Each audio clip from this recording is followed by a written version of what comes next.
It's that season once more, when the air turns crisp, the wind carries a quiet chill, and fallen leaves drift like gentle secrets across the ground. Pumpkins glow softly on doorsteps, casting warm light into the early darkness. Everywhere you look, there is something strange, something fun, something enchanted. Halloween has arrived. In America, it stands as the second most celebrated holiday of the year, coming right after Christmas. Stores overflow with colorful masks, sweet candies, and imaginative costumes.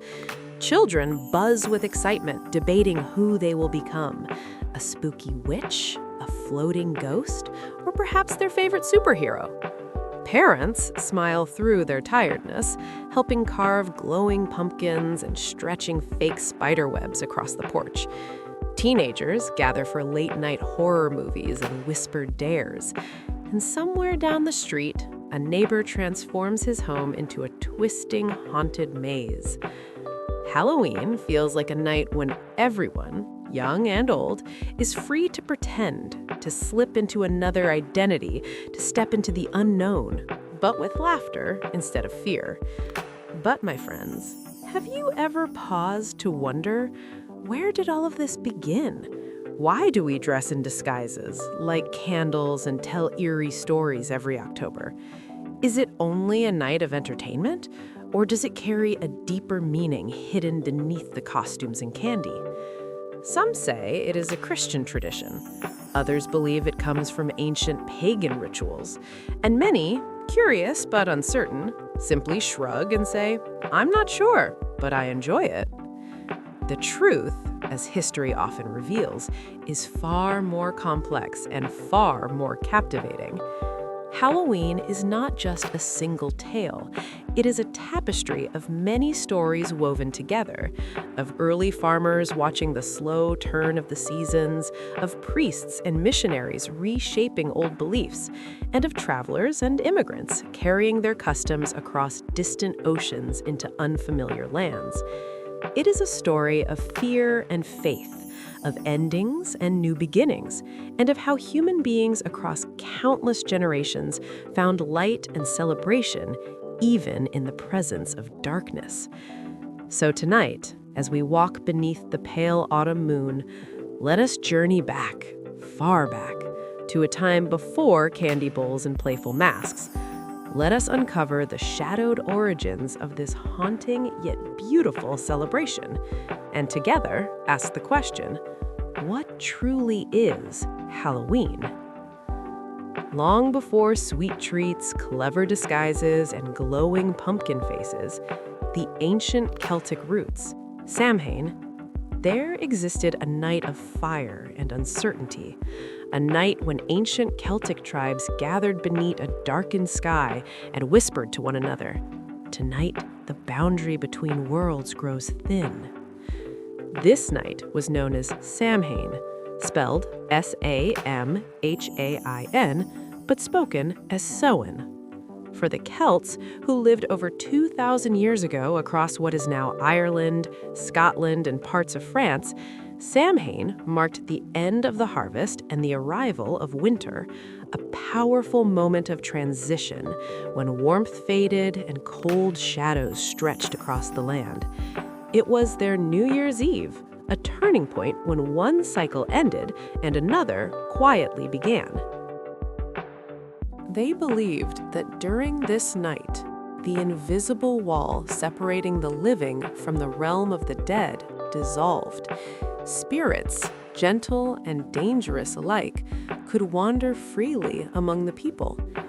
To protect themselves, great bonfires were lit upon the hills. These blazing flames offered warmth, but more importantly, they were thought to guard against wandering spirits. Farmers brought their animals indoors, families gathered around shared meals, and small offerings of food were left for ancestors, a sign of respect, a plea for protection, and a hope for blessings rather than misfortune. Picture it: the rhythmic beat of drums, the soft roar of fire. faces glowing in flickering light, children staring wide-eyed as elders spoke of ancient gods and wandering ghosts. Samhain was both a celebration and a caution, a reminder that life and death walked side by side. To the Celts, existence was a circle where every ending quietly prepared the way for a new beginning. The summer must fade so the winter may rise. Yet not everyone understood these traditions. As centuries passed, Christian writers labeled the Celts as pagans, people who, they believed, honored darkness. They described Samhain as a feast of the dead, and at times even as a night linked to evil. But modern historians reveal a softer, truer picture. Samhain was not sinister, it was spiritual. It was the Celts' way of honoring the natural world, of accepting death as part of life's rhythm, and of celebrating the mysterious cycles of the earth itself. So when you light a candle on Halloween night, or feel the cool October wind brush against your skin, you are touching something ancient, something older than written history, something deeper than any single belief system.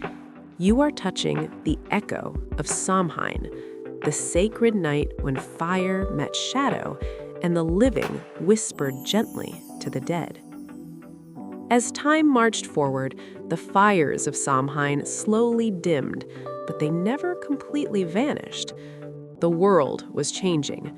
New beliefs spread across distant lands, and among them was Christianity. When Christian missionaries arrived in Celtic territories, they encountered people whose lives were shaped by deeply rooted traditions and a calendar filled with sacred seasonal rituals. At first, the church attempted to erase these customs, to replace old ways with a single new truth. But soon, something unexpected began to unfold. They realized that people's hearts cannot be changed by force. Tradition lives too deep in the soul. So instead of destroying Samhain, they decided to transform it. This process was called syncretism, where old customs are given new meaning, new faith wearing familiar clothes. In the 8th century, Pope Gregory III made a decision that changed everything. He moved the Feast of All Saints, a day to honor every Christian martyr and holy soul, to November 1st. It was no coincidence. This new holy day stood right beside Samhain, and soon, the night before, October 31st, became known as All Hallows' Eve, the evening before the day of the hallowed, the saints. Over time, All Hallows' Eve was shortened to Halloween. But though the names changed, the heart of the celebration remained the same, a time to honor the dead, to light candles in the darkness, and to believe that love continues even beyond the grave. Families prayed for their lost ones, bells rang through small stone churches, and people baked simple cakes, soul cakes, offered for those who had passed on. In many villages, children would walk from house to house singing softly for these cakes, saying, "A soul, a soul, a soul cake. Pray you, good mistress, a soul cake." This was not fear, it was remembrance, not horror, but hope. The church had wrapped the old Celtic fire in new sacred cloth, but the warmth was still there. And in that blending of faiths, the pagan and the Christian, the earth and the spirit, something beautiful was born. Halloween became a night between worlds, a bridge between life and death, ancient and new, human and divine. It was no longer just a festival. It was a whisper from the past saying, we are all connected across time, across worlds, by memory and by light. As the centuries rolled on, the meaning of Halloween began to shift again. The fires of Samhain still burned in memory, witches, fear, and Halloween folklore, and the church bells of All Hallows still rang across the fields. but something darker was stirring in the night. People still gathered every year on the eve of November to pray, to feast, and to wonder. But they also began to play little games, games that asked the future to reveal itself. In quiet candlelight, young girls would gaze into mirrors, hoping to see the face of the one they would marry.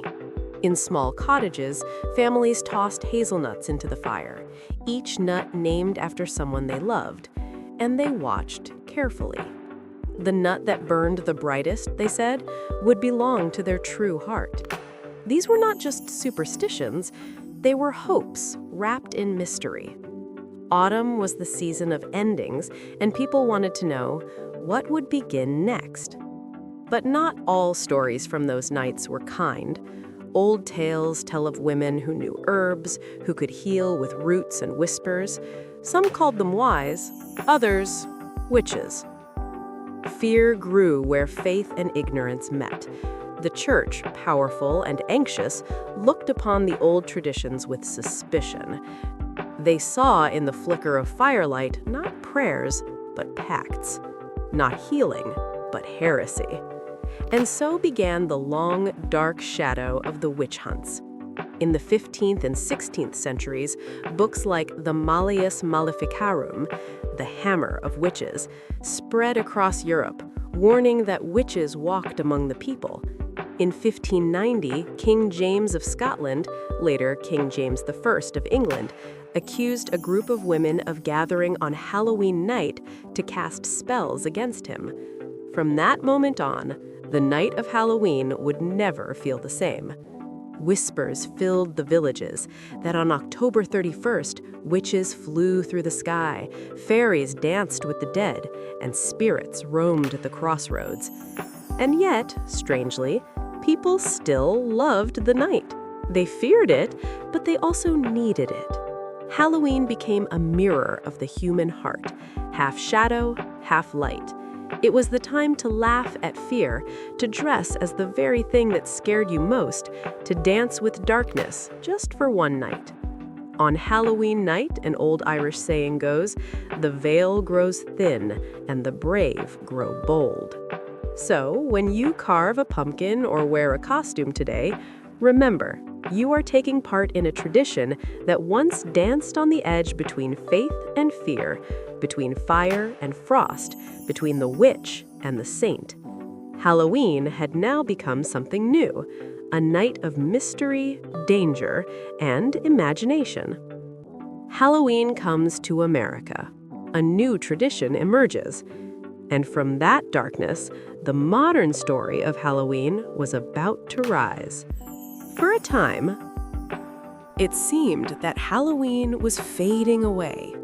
In Europe, the old customs of Samhain and All Hallows' Eve were slowly forgotten. The world was changing. Villages turned into cities, and ancient fires gave way to church candles and street lamps. But across the ocean, something new was about to be born. In the 19th century, thousands of Irish and Scottish immigrants sailed to America, carrying little with them, except their songs, their stories, and their memories of Halloween. In this new land, the soil was different, the sky was wider, but the spirit of the old world still lived in their hearts. They brought with them the tales of Samhain, the prayers of all saints, and the laughter of their children who once begged for soul cakes. And slowly, under the wide American sky, Halloween was reborn. Here, something magical happened. The turnips they once carved in Ireland were replaced by pumpkins, bright, round, and easy to hollow. The Irish told stories of Stingy Jack, a trickster who once fooled the devil himself and was doomed to wander the earth with only a carved turnip and a single burning ember to light his way. In America, Jack's lantern became a pumpkin lantern, the jack-o'-lantern we know today. Its orange glow became the heart of Halloween, a symbol of warmth in the cold, dark night. Soon, families would carve faces into pumpkins, some smiling, some scary, and place candles inside to guard their homes from spirits that might still walk the earth. A pumpkin on the porch, an old farmer said, keeps the ghosts away and the children near. But the real magic of modern Halloween came from the children. As the 20th century began, they turned the old practice of souling, asking for cakes in the name of the dead, into something new: trick-or-treating. Dressed as ghosts, cats, fairies, and pirates, they knocked on doors across small American towns, shouting with laughter, "Trick-or-treat!" Neighbors greeted them with candy, cookies, and smiles. It became a night of connection, a bridge not just between the living and the dead, but between people and people. By the 1950s, Halloween had become one of America's most beloved holidays, a celebration of childhood, imagination, and a little bit of fear. Television shows, comic books, and films spread the images of glowing pumpkins, haunted houses, and playful monsters across the world. A global celebration, finding light in the darkness. From the streets of Boston to the suburbs of California, Halloween was no longer just an old Celtic custom, it was a new American tradition, born from migration, memory, and creativity. And like every tradition that survives, it grew by changing, keeping the spirit of the past alive in the laughter of the present. The world began to watch. Soon, Japan, Sweden, Mexico, and countless other countries picked up the candles and the costumes. Halloween had gone global. But even now, beneath all the fun and color, the old heartbeat of Samhain still echoes in every flickering pumpkin light and every child's laughter under the October moon. Because Halloween, at its heart, is still the same as it was thousands of years ago. A night when we face the dark and choose to fill it with light. As the centuries passed, Halloween became more than just a night of masks and candy. It became a mirror, reflecting something deep within all of us. Because Halloween, at its heart, has always been about one thing: the dance between darkness and light. From the Celts who lit fires to honor the dead, to the Christians who prayed for souls in candlelight, to the children today who laugh beneath their pumpkin lanterns. We have always sought to face the unknown, not by running from it, but by lighting it up. Maybe that's why this holiday touches so many hearts. It speaks to something universal. Every one of us carries both fear and hope, both shadow and brightness. And Halloween, in its strange and joyous way, gives us permission to face both. On this night, the monsters we once feared become costumes. The ghosts we once whispered about become stories we tell with laughter. The darkness that once frightened us becomes a playground for imagination.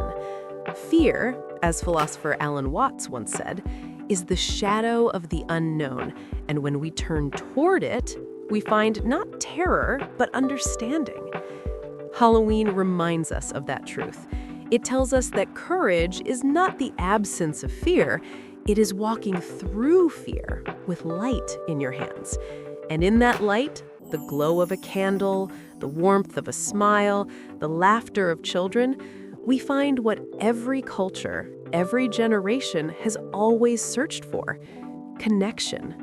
Connection to our past, to our ancestors who looked at the same October moon, to our families and neighbors, and to the child within each of us who still believes that magic is real. Halloween is not just a night of darkness. It is a celebration of being alive. It is a whisper from the past saying, "Don't be afraid of the dark. There's light inside you, strong enough to shine through it." So tonight, when you see the glowing pumpkins and hear laughter echoing through the streets, remember, you're not just celebrating a holiday, you're honoring an ancient truth: that every shadow exists because somewhere there is a light. And so, after thousands of years, from sacred fires on Celtic hills to glowing pumpkins on suburban porches, Halloween has become something beautifully human, a night that belongs to everyone. A night of laughter, creativity, and just a little bit of fear. Today, when October comes, the world changes its colors. Shops sparkle with orange and black, schools hang paper bats and spider webs, and children begin the countdown to the most magical night of the year. At dusk, small figures in costumes fill the streets. Tiny witches with candy buckets, superheroes with capes flying in the wind, ghosts giggling behind white sheets. They run from house to house, their voices bright against the cool autumn air. Trick or treat! Behind every door, lights flicker and laughter spills out. Neighbors, who may barely talk during the year, suddenly become friends again, sharing sweets, smiles, and warmth. In homes, families carve pumpkins together. Some make funny faces, others scary ones. When the candles are lit, the room glows with a golden warmth, the kind of light that feels alive. In living rooms, teenagers gather to watch horror movies, Ghostbusters, The Nightmare Before Christmas, or the classic Halloween. They scream, then laugh together, half scared, half thrilled. Adults, too, join the fun. They throw costume parties, decorate their homes with fake cobwebs, and dance under neon lights shaped like bats. For one night, everyone gets to be someone else. A vampire, a pirate, a clown, or just a version of themselves that feels more free. Around the world, Halloween has taken root in different ways. In Japan, crowds fill the streets of Shibuya, wearing creative, crazy, and beautiful costumes. In Mexico, people honor their ancestors with Dia de los Muertos, the Day of the Dead, painting skulls not in fear, but in love. And in Europe, candles still flicker in graveyards as families remember those who came before. Different customs, one spirit, the celebration of life, death, memory, and play.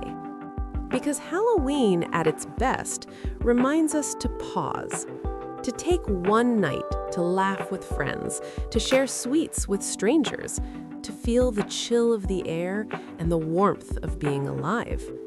It reminds us that joy doesn't always need to be grand. Sometimes it's just the sound of a child's laughter. The timeless meaning of Halloween, connection and courage.